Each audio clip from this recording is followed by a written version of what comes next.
Welcome, everyone. We are here in the We Are One Summit, Inner Peace to Build a Better Planet. And we are here with dreamer and dream therapist, Tzivia Gover. Tzivia is the author of Dreaming on the Page, Tap into Your Midnight Mind to Supercharge Your Writing, and other books for sleep and dreams and writing for adults and for children. She's a writer, an educator, and a certified dream work professional. Tzivia leads a lot of workshops and panels about dreams and mindfulness and writing domestically and abroad. She's on the board of International Association of the Study for Dreams, and she is the founder of 350 Dreamers, an international collection of good souls dreaming together for global healing. And and there'll be some links to find more about your goodies below. But welcome, Tzivia. I am so grateful that you are here and talking to us about your collective healing work, the 350 Dreamers. I am very pleased to be here. There's not very much that I enjoy speaking about more. Yeah. So tell us how it all began. How did you get in? Well, what is the 350 Dreamers, and how did you get involved in this?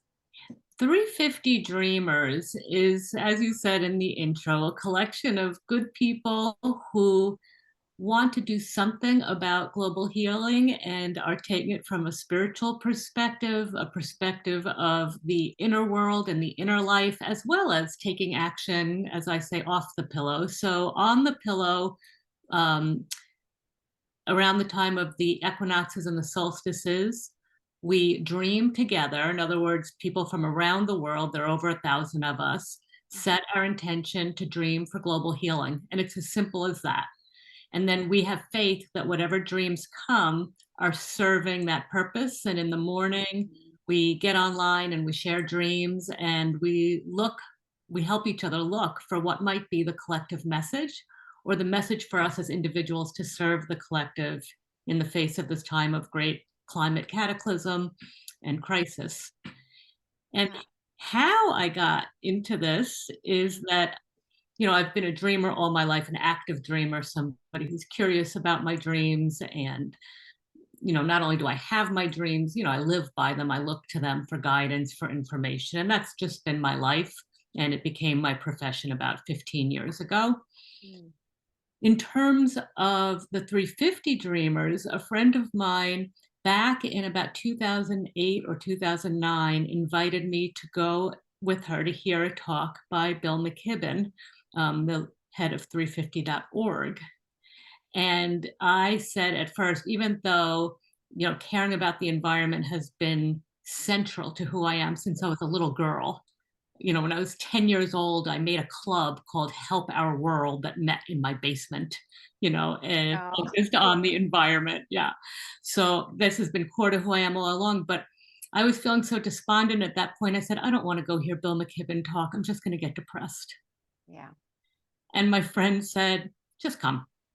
And I did. And I did not get depressed. I got inspired. And at the end of his talk, Bill McKibben, who's been a vocal leader, passionate leader for the environment in light of the climate crisis, put out a call to action to all of us. And he said, I want everyone in this room to commit before you leave today to do Mm. something on, and he set a date a few months into the future on this particular date, something big, something bold to Mm. call attention to this crisis. Oh, yeah.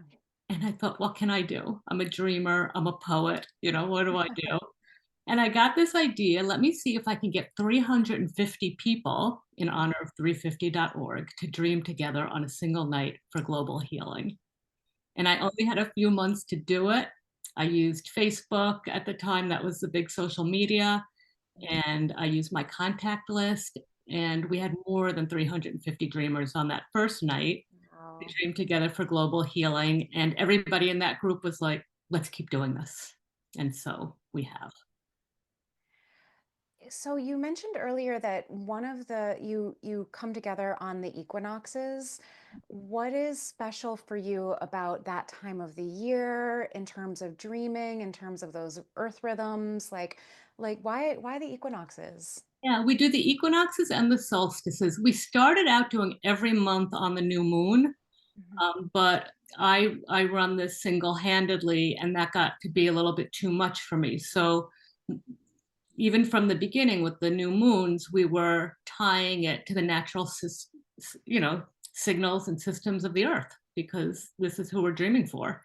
And so the solstices and the equinoxes are another powerful time of transition, of change, of energy coalescing, and it keeps us in the natural rhythms, which is so important to what we're doing. Absolutely. What kind of change have you noticed through your dream life as well as the outer impact? Sometimes the outer impact is harder to describe. Mhm. Um, but yeah, how have you sort of noticed this kind of delving inwards through the dreamscape? How has that kind of shown its blossoming and its fruits for you?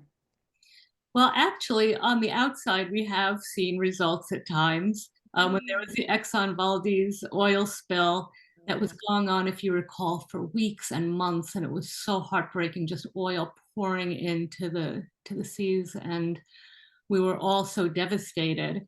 And it wasn't time for us to do one of our group dreams, but I just put out a message like, let's just do this. Let's just dream to put a stop to this. And there had been no hope the day before. Mm. And I tell you, within a few days of our group dream, that spill, that leak got plugged up. So we take credit Wow. for Yes. it. Part humorously, part and part, pure belief. Why not?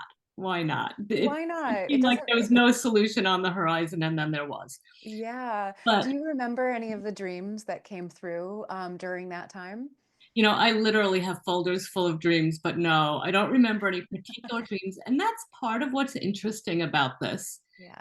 Each time we do a group dream, it's not that there's one specific dream that tells us do this or don't do that. Although there have been dreams like that. One woman from Paris stopped using her car after one of our dream nights because her Oh, dream so clearly told her stop. you don't need it. But for the most part, as you introduce this topic, it is more internal and subtle. And one of the big effects that we have is just by setting this intention and knowing that hundreds, maybe 1,000 other people are doing it at the same time, you know, and not everybody participates every time, not by a long shot, but we know that there's a big group of people doing the same thing at the same time.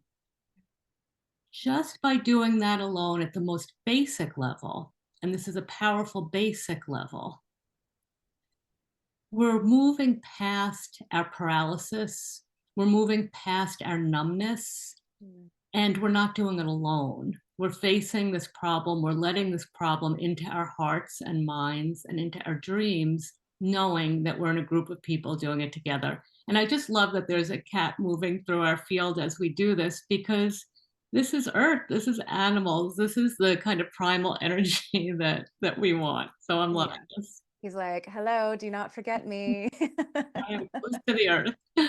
Yeah, he definitely moves through my dream spaces. This is my cat, Prince Henri, and he I notice a distinction when I'm doing my own healing in dreams versus when there's just, the gifts coming through. But he shows up in my dreamscape on a regular basis. Like he's very, very present. And not so much my other one, sometimes, but Prince Henri is actively in those spaces with me. So I'm not surprised that he's like, hello. Animals turn up a lot in our 350 Dreamer nights of dreaming, for sure. We Yeah. also have a lot of maternal imagery, a lot of mothers, and I think that Mhm. that's the archetype of the mother coming for Mother Earth. And we often have a lot of hospitals and emergency vehicles reminding us of the need for help and healing Mm, and the emergency situation. wow. And when those archetypes come through, those dream archetypes, how are they held among the collective? How are they expressed in the group? Like, how do you, when those dream archetypes come up, like, what do you do with them? Yeah. Yeah. So the first thing we do is we notice together. So people post their dreams, and often people will post their dream with, oh, this has nothing to do with the intention, but I'm going to just share it anyway. And I always encourage people to do that because once you set an intention, once you ask your dreams to respond to a certain call, then the next step is to absolutely have faith that whatever dream comes really is your response. Yeah. And sometimes it takes other people peeking in to notice what you can't. So, how people hold those archetypes, they will point them out. Oh, there's a mother in your dream. Yeah. Could that possibly, we ask, could that be relating to Mother Earth? Could that be calling forth that kind of energy? So people ask a lot of questions. We take the dream in imaginatively as it were our own, as if it were our own. So we might say something like, if it were my dream, Mm, that cat moving through would be reminding me to stay close to the earth, to stay close to my instinctual energies, and perhaps even to draw on my strengths as an independent person mm, to take some kind of action because cats are so independent. absolutely. And that is one of my favorite things about your work too, Sivia, is that like you take these things that might be in the dreamscape feel a little annoying or disruptive, and you find such beautiful ways of like walking us through the context of them. It's not like you're telling us what they would be, but it's like your work is so transformative and how we can take the raw emotions in our dreams and like still hold them with like love and compassion and some humor. Um, so that is yeah, I really like I like your interpretation of cats bringing us back to individual action and our instincts. That feels very true. Nice. And it is so important. I always talk about befriending our dreams Mm, because Jeremy Taylor, one of the great dream workers of our time, he's passed on a few years ago, or several years now, but he always said that all dreams come in the service of health, health, and healing. mm, I might be, putting some of my own words into that, but that sentiment that all dreams, mm, even the nightmares, especially the nightmares, are mm. coming with a message to help us. They're all here to help us evolve. So that's one of the things we do for one another on 350 Dream Nights is that we help each other find that healing energy in the dream, that healing perspective or symbol or prompt in the dream. I love that. Can you walk us through what some of the kind of 350 dreamer exercises, like can you give us a little taste of your magic? Absolutely. It's very practical magic. Yes. So we start out by encouraging each other and reminding each other to remember our dreams and to pay attention. So that's as simple as putting pen and paper by your bed. The great thing about dreams is they're so natural to us. They come to everyone, they come to all the animals. For all we know, they're coming to the trees too. We know that octopus dream, we know that birds dream, we know that our pets dream. So we're on a dreaming planet. So there's nothing more natural. So it's simple. Put a pen and paper by your bed, be prepared to remember dreams. And then we incubate a dream. And by incubating a dream, we're not controlling or forcing our dreams, we're inviting a dream on a particular topic. So the first dream incubation is to practice for a few it's good to do this for a few days before the group dream to practice remembering your dreams. So simply writing down, tonight I'll remember my dreams. Tonight I'll have dreams, I'll remember dreams, they'll be clear. However you want to write it down, and you literally write it down, it helps to seal your intention and strengthen it. It's almost like massaging the kale before you cook with it I or love before you like that. make it into a salad, like massaging the subconscious a little bit. I love that. Absolutely. Massage your subconscious a little bit.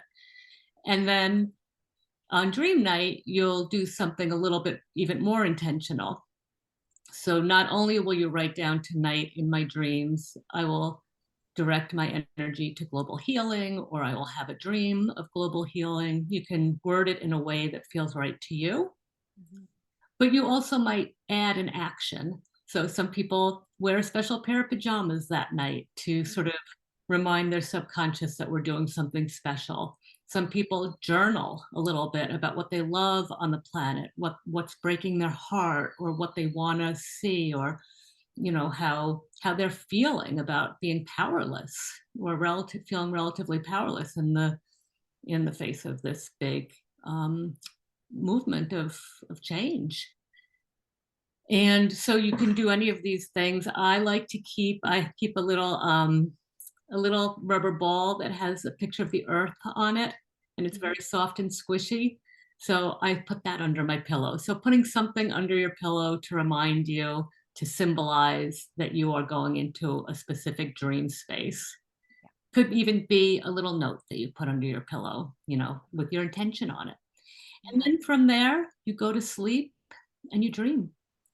And some people, if you know how to do lucid dreaming, you might do your lucid dream protocols, meaning your protocols to help you become awake and aware within the dream. So you know you're dreaming and can Mhm. ask your question specifically right to the dream maker while you're in the dream realm. That's a little bit more advanced, but anybody can try it. And then in the morning, you write down your dream and you post it. We have a Facebook page where we all gather and meet, and Mhm. that's where we post our dreams and share comments. And there are guidelines on the Facebook page, for tips on remembering your dreams, for tips on how to write them down, how to share them, and how to speak to each other in ways that are considerate and encourage dialogue and conversation. Very cool. So you've been doing this for quite a number of years now. How how has this impacted you over time? One thing that it does is it doesn't let me get numb, and it doesn't let me get complacent. It doesn't let me get hopeless, because I'm so aware of having all these people in the field who are doing the same thing. So would say, in short, it makes this issue more integrated, whereas it can feel so overwhelming that I want to just back away, right, or put my head in the sand. Yeah. And it buoys me enough to get from one solstice to the equinox, to the solstice, to the equinox, with this group of really beautiful dreamers who are so generous in their sharing and their feedback and their, support of one another. Do you have any tips for people who are, I say, new dreamers? I know, it is like you said, natural. It's like we're a dreaming planet. Do you have any tips for people who are maybe not fully trusting of their dreams, or trusting that they're going to set the intention and wake up and have a dream for that night? Yeah, do you have any like little tips? I know you kind of talked a little bit about kind of prepping the subconscious a few days ahead of time, having a little bit of a routine. But how do we build the confidence? You know what I mean? Like, how do we build the trust? Absolutely. So start by thinking of your dreams as a conversation partner. And if you want your conversation partner to talk to you, you want to show that you're interested. So maybe you start to read a little bit more about dreams, or talk a little bit more about dreams, or just show in your day to day life that you value dreams. And so, just as with a conversation partner or a friend, you build your trust slowly over time. And it does take a little time. The first dreams that come through, if you haven't been paying attention for a while, might well be anxiety dreams or disturbing or disquieting dreams. And so take it slowly. Take it if you're writing down dreams and it starts to feel overwhelming, take a step back, just write down one or two sentences that day and just let it rest. You can make requests of your dreams, be gentle with me, or uh, Mm. remind yourself to bring love with you to whatever situation you encounter in a dream. So I think it is really building that relationship over time. And when you do have a dream, writing it down, or if you don't have time to write down the whole dream, just write down one image that stayed with you. Right? There was a cafeteria. And just little by little, your dreams will start to respond to you and you'll respond to them and you'll build that confidence and trust just as you would with any other relationship. Yeah. And I think that's something that, you know, sometimes we have to offer ourselves a little forgiveness is that, it takes a little time to trust ourselves to be present with some things that are big feelings or big emotions or big topics inside of us. And yeah, the component that I think feels most nourishing is that you're doing it in community, that you're doing a thing individually because, truly when we go to sleep, like it's we close our eyes and we go internally. Where we go, there's a variety of places, I'm sure. But, it's really nice to know that there's the collective, that there's a place that you can turn to and share your dreams, ask questions, have the whole community aspect of hearing what other dreams are coming through for other people. So I really love that piece of the puzzle is so like integral to the work. And Carl Jung, one of the great grandpas of dreams, he Yeah. said dreams aren't winning any popularity contests. I'm paraphrasing, but dreams are scary. They do shake us up. They bring us in touch with emotions we might have been avoiding. They also bring us in touch with bliss and ecstasy and healing and guidance and wisdom, all the goodies. But it's not without those challenging parts. And as you said, you never know what you're going to get when you close your eyes. You might get a comedy, you might get a horror show, you just don't know, a love story, Yeah. an erotic story, you just don't know. So I am a big fan of teddy bears, Mm-hmm. lullabies, Mm-hmm. prayers and blessings at bedtime, Mm-hmm. gratitude practice at bedtime and when you wake up. So, really surrounding dream time with a little extra comfort, coziness, blessings, and Yeah. anything that makes you feel comforted and safe. And to acknowledge the fact that you're doing something big. It's important. I love that. And what advice would you give looking back at your own kind of dream career? Um, what advice would you give yourself at a younger stage who is just getting started developing a relationship with their own dreams or getting comfortable with the strength of their dreams? I think the best message that we can give ourselves and one another, and that I could give my young self, but really she I think knew more than I do. I think that my young Yeah. self was very wise about dreams, Yeah. but to always remember that they're coming in the service of health, help, and healing, Mm, and also to remember that there's nothing more natural in the world than dreaming. I love that. I love that. Just pure and simple and straightforward. Yeah. Yeah. There's really not much complicated about dreaming. We make it complicated. Um, we've come to believe that we need experts. Yeah. We only need each other. We do need each other. It's hard to sometimes see our own dreams and to find the magic and the healing in dreams that seem disconcerting, disquieting, or just downright mysterious. So we do need each other. Yeah.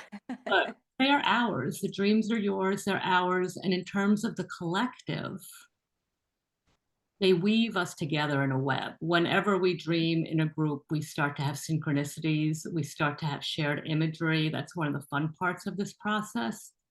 And they remind us that, like the trees, our roots are connecting in this sort of underground sphere. Mm, So, if I can offer one last thing, you'd asked for me to offer some tips for people. yeah. Look at your dreams at least two different ways. Look for the messages that they're giving to you for your own health, help, and healing.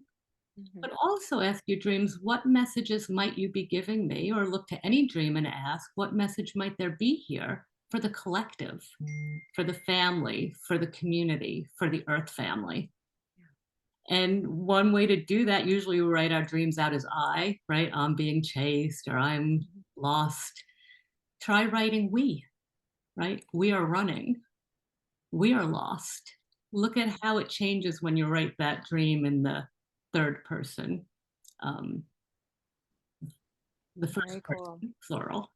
I love that. I love that. I'm going to try that tonight. When is so the next one would be on we just passed an equinox. So the Yeah. next one would be on a solstice, right? Yes, and in fact, because I know about this summit coming up, I tweaked our dream date, our collective dream date, so that people who might be tuning into this and want to give this a try can jump right in without having to wait for the next one. Ooh, that's So exciting. yes, I have this beautiful community of dreamers in mind, and I know that our regular dream community will be thrilled that we are tweaking it to welcome some new people. So we're Fabulous. going to do our group dream night near the new moon. Okay. So that'll be March 28th, a little bit past the regular time. March 28th, Fabulous. that's Friday night. And we do it that way. So even if you don't remember a dream Friday night, you have the weekend. So we keep Cool. the door open. Very cool. And so I heard that you have a little gift for people who are watching, something special for them. Absolutely. I am going to offer a lovely little booklet on 5 steps to incubating or inviting a dream for global healing. And it has some journal prompts in it and Mm, some tips and techniques. And it'll just be a really nice resource to help people get started. cool. Almost like a little mini journal to get you started. You got it. That's so exciting. Well, do you have any last words that you'd like to offer us before we wrap up today? Well, of course, I want to wish everybody who's tuning in sweet and healing dreams. Hmm, thank you. That's very I think we all need that's it's such a time when I go to sleep and I wake up and I have these like delicious dreams that I'm like, oh, like it brings another like level of rest when I kind of wake up in those spaces of feeling really cared for and nurtured. So, hearing you invite that for us feels really like yeah, I get that. Absolutely. The first step is just to enjoy them, marvel at them. Yeah. You Yep. don't need to work hard. And in all of their humanness and all of their interplanetariness. All of their glory. Yeah.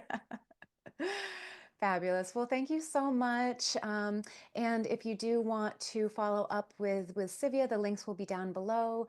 But go ahead and check out thirdhousemoon.com. And her online newsletter is This Dream is a Poem. So please go check out Civia's work if you feel inspired. And the 350 Dreamers group is right around the corner. So thank you again, Civia, and it's been lovely chatting with you. My pleasure.